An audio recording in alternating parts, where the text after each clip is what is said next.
Bonjour à tous et bienvenue pour une nouvelle vidéo. Aujourd'hui on va parler d'un syndrome très important en cancérologie, c'est le syndrome de Lees. En gros vous saurez tout ce qu'il y a à savoir sur ce syndrome, comment on le diagnostique et sa prise en charge. Allez c'est parti. Petit aparté juste avant de commencer cette vidéo, que cette vidéo est plus ou moins liée à ma précédente vidéo sur le lymphome, que je vous invite donc à aller voir. Je vous mets le lien dans la description ou dans le lien qui va s'afficher juste en haut à droite. Alors, le syndrome de Lees, c'est quoi? Alors, il y a beaucoup de définitions concernant le syndrome de Lees, selon le sens, mais pour bien comprendre, voici l'étymologie du mot Lees. Alors, Lees, c'est un radical provenant du mot grec ancien luo, qui signifie délié, détaché. En biologie, le syndrome de Lees signifie la destruction d'éléments organiques par des agents physiques, chimiques ou biologiques. Et plus précisément en onco-hématologie ou en cancérologie, le syndrome de Lees, ou plutôt le syndrome de Lees tumoral, lui signifie en gros que c'est la conséquence d'une destruction massive de cellules tumorales qui conduit en fait au relargage dans la circulation des composés intracellulaires. En gros, c'est comme s'il y avait une énorme explosion, un peu comme une maison qui explose, dont tous les meubles, les papiers, etc., s'envolent et sont relargués dehors. Alors ça c'est très bien, mais qu'est-ce qui va être relargué? Eh bien il existe 4 grands composés cellulaires qui vont être relargués dans la circulation.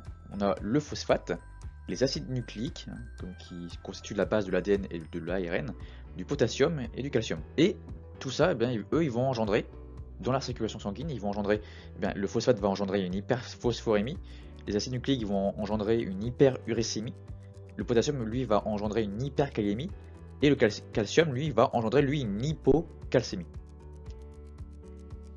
Pour bien retenir la diapo juste avant, juste précédente, qui est très importante, voici le petit mémo, rien que pour vous, c'est le PAP qui se lise. En gros, C pour calcémie, P pour phosphorémie, A pour acide nucléique et P pour potassium, et qui se lise, qui fait référence au syndrome de Lees.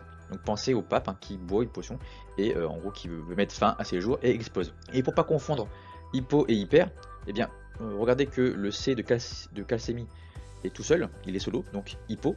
Et les autres, PAP, phosphorémie, acide nucléique et potassium, sont ensemble et donc ils sont hyper contents. Dans ce syndrome de Lees, il existe encore différents types de mécanismes qui vont jouer un grand rôle, donc on voit ça juste après. Alors ce relargage de composés intracellulaires qu'on a vu, va favoriser différents mécanismes, dont la purinosynthèse dite de novo, qui va transformer en gros les bases uriques en acide urique, et donc du coup va créer une hyperuricémie. Ensuite il va y avoir également une précipitation du calcium en cristaux dits phosphocalciques, et qui va d'ailleurs créer une hypocalcémie qui est un peu paradoxale. Et puis il va également y avoir une dysfonction mitochondriale, qui va créer d'ailleurs une acidose métabolique. Bien, maintenant qu'on a vu la physiopathologie, comment se crée le syndrome de Lees, voyons maintenant ses conséquences. Alors d'ailleurs, voici l'une des grandes conséquences du syndrome de Lees, c'est l'insuffisance rénale aiguë, avec une précipitation des cristaux phosphocalciques qui sont favorisés par un milieu alcalin. On va également avoir une néphropathie uratique, c'est-à-dire qu'au niveau du rein, il va avoir des précipitations de l'acide urique. Et cela a pour conséquence, ça va limiter en gros la fonction du rein, qui est de éliminer, de faire une clairance des composés relargués, et en gros ça va majorer les anomalies métaboliques. Mais quelles sont les causes du syndrome de Lees?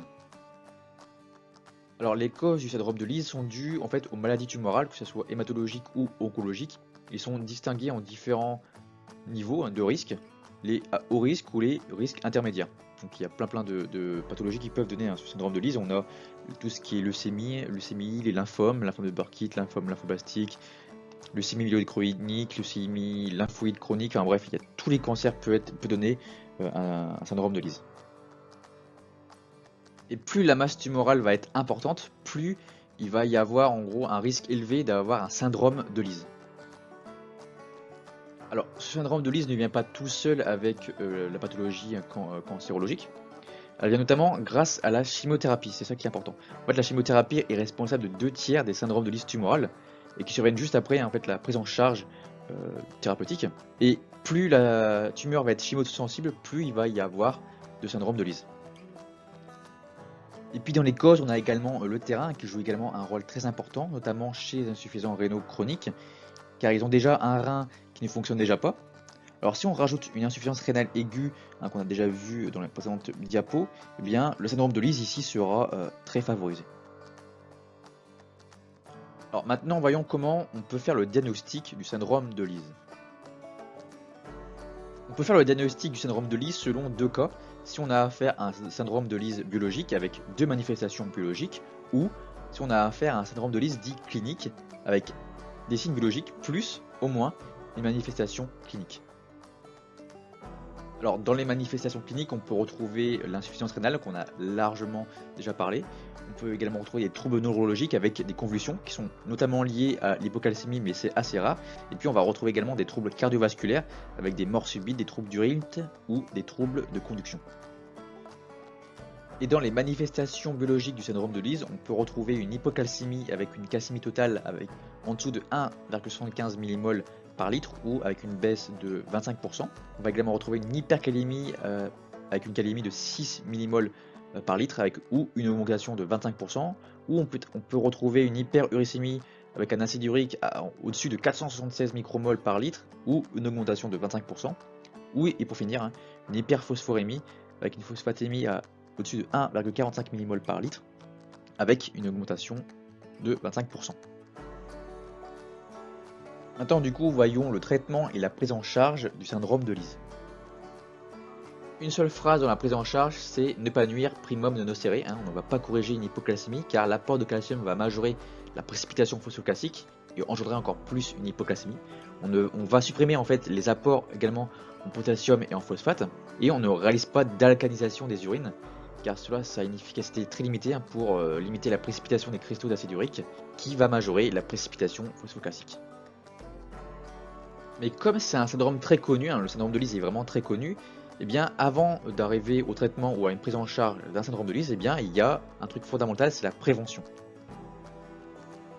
D'ailleurs la prévention est systématique chez tous les patients à risque car on va essayer de maintenir une diurèse satisfaisante, c'est-à-dire un taux d'urine assez satisfaisant, ou on peut très bien donner également un hypouricémiant, notamment une urate oxydase recombinase chez les patients dits à haut risque ou à risque intermédiaire, ou on peut donner de l'allopurinol chez les patients dits à faible risque. Et puis tout simplement on peut essayer de faire une chimiothérapie très progressive pour essayer d'éviter un syndrome de Lees très brusque. Dans le syndrome de Lees, il existe différents traitements, notamment l'hydratation, le fait de boire de l'eau. Il y a également l'urate oxydase recombinante qui va faire diminuer l'hyperuricémie. Il y a également différents traitements adjuvants mais qui ont un intérêt très limité, notamment les diurétiques qui vont faire éliminer les urines. Et puis des chélateurs de phosphate, mais ça a un intérêt très limité. Et puis notamment il y a l'épuration extrarénale, c'est-à-dire la dialyse, en cas d'insuffisance rénale aiguë ou d'anomalie métabolique menaçante. Petit focus très rapide sur l'urate oxydase recombinante avec le rabuzerkase ou difasurtec qui permet la transformation de l'acide urique en allantoïne qui est hydrosoluble, qui peut se mélanger dans l'eau et donc être éliminé par les urines. Je vous ai mis un schéma à droite pour bien comprendre et puis on le donne généralement à 0,2 mg par kg par jour pendant 3 à 5 jours.